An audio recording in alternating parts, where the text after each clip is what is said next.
Hey, salut! Aujourd'hui, je te montre comment monter des ateliers pour occuper tous tes enfants en même temps sans que ta maison parte en feu.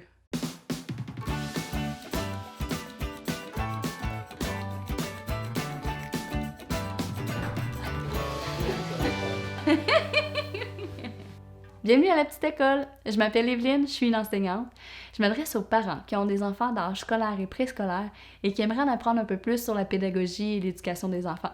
Laisse-moi t'expliquer d'abord c'est quoi des ateliers. Alors, des ateliers, c'est 4 activités qui vont avoir lieu en même temps et les enfants vont faire une rotation. Donc, ils vont commencer par exemple en écriture, ils se déplacent ensuite en lecture, après ils font des mathématiques et ils terminent avec des exercices. Quand tu vas commencer tes ateliers, tu vas tous les expliquer en même temps. Idéalement, tu vas toujours les faire aussi à la même place. Alors, par exemple, l'écriture, tu vas toujours la faire dans la cuisine. Comme ça, il y a la table, puis il va toujours avoir le matériel de près. Tu vas faire, par exemple, tes mathématiques toujours dans le salon. Ensuite, tu vas faire toujours ta lecture dans la chambre, puis tu vas faire tes exercices, par exemple, dehors, dans le garage ou dans le sous-sol. Tu peux faire tes ateliers tout le monde ensemble ou séparément. Peut-être que ça va être bien de les séparer. Moi, je te propose d'expliquer tous tes ateliers au départ. Après ça, tu indiques à tes enfants où est-ce qu'ils vont aller pour qu'ils sachent qu'est-ce qui s'en vient. Tu peux aussi essayer de prévoir un ordre logique pour ce qui est de la concentration puis de la difficulté si c'est possible. Dans les choix d'activités, tu peux faire des activités qui vont durer dans le temps. Donc, la première journée, ils font une activité, ils écrivent un texte, le lendemain, ils vont le corriger, puis après ça, la prochaine fois qu'ils le font, c'est de le réécrire au propre. Tu peux aussi choisir des activités, si tu as plusieurs enfants, qui font en sorte qu'ils vont préparer le matériel pour l'enfant suivant. Donc, ça va être comme plus un travail collectif qui va se faire ensemble, en équipe, mais de façon séparée. Faire des ateliers, ça s'apprend. Alors, au début, il va falloir faire ça plus court, plus facile, plus simple, puis on va augmenter le temps et les difficultés au fur et à mesure. Bien sûr, il va falloir que tu expliques aussi tes attentes. Comme à l'école, quand on instaure les ateliers, on apprend aux enfants à faire ça, puis on leur explique c'est quoi nos attentes. On commence par leur dire qu'ils sont autonomes. Donc, quand ils font leur atelier, ils ne sont pas censés venir me voir puis me poser des questions. Ils ont le droit les 2-3 premières minutes, par exemple, qui arrivent à l'atelier, mais après, c'est fini. Alors, si vous avez plusieurs enfants, vous pouvez dire, va poser ta question à cet enfant-là si tu en as, sinon tu ne me déranges pas. Donc, je suis autonome, je pose ma question à un autre enfant.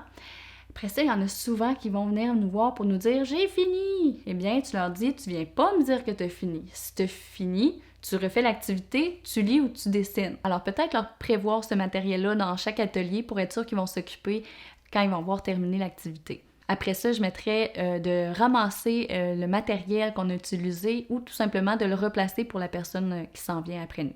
Voici des exemples d'activités que vous pourriez faire avec 3 enfants de maternelle, 2e année, 4e année par exemple. Donc, je commence avec le coin d'écriture que je ferai faire en continu. Par exemple, mon enfant de 4e année commence et il va écrire 5 phrases sur 5 bouts de papier différents. Après ça, mon enfant de maternelle arrive et il va regarder les phrases, il va essayer de regarder les mots qu'il reconnaît et les colorier. Et après ça, il va couper la phrase mot par mot, en prenant soin de bien les séparer.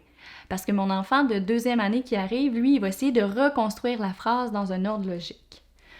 Après ça, j'ai mon autre atelier qui est les mathématiques. Et bien là, ça peut être de faire des formes géométriques, de les construire avec du papier, du carton, des règles, des ciseaux. Ça peut être aussi de sortir les blocs Lego, puis de reconstruire soit un modèle qu'on a déjà vu ou de créer tout simplement un objet quotidien qui peut servir comme par exemple un étui à crayon. Après ça, j'ai le coin lecture. Le coin lecture, ça peut être simplement de lire des livres, mais si on veut rendre ça un peu plus dynamique, on peut essayer de faire des petites vidéos, comme je fais moi en ce moment. L'enfant s'enregistre, puis la fois d'après, il essaie d'être plus rapide, d'améliorer sa fluidité ou de faire des intonations quand les personnages parlent. Ça peut être des petits objectifs qu'on se donne à chaque fois. Après ça, si je termine avec l'atelier des exercices, eh bien là, j'essaierai de faire soit un parcours si j'ai l'espace ou si je peux le faire dehors. Donc, soit qu'on le crée tout le monde ensemble au début ou que l'enfant le crée pour son frère et sœur qui s'en vient après lui. Ou si j'ai un espace un peu plus restreint, ben là, peut-être que je prendrais des images ou je ferais des photos de positions d'exercice, puis l'enfant doit reproduire ça et les maintenir pendant un certain temps. Je vous encourage vraiment à faire beaucoup d'exercices parce que les exercices, ça développe beaucoup le tonus musculaire et on en a vraiment beaucoup de besoin en écriture. Donc, tout ce qui est travailler le tronc, les bras, les avant-bras, les mains, c'est quelque chose qui est déployé dans notre écriture, puis ça nous permet d'avoir une meilleure résistance à l'effort plus on développe ces muscles-là. Donc, c'est important de bien les entretenir. Yeah! Et voilà, j'espère que je t'ai aidé à trouver des nouvelles idées pour occuper tes enfants sous forme d'atelier. N'hésite pas à aller liker ma page Facebook, La Petite École, et on se voit dans une prochaine vidéo.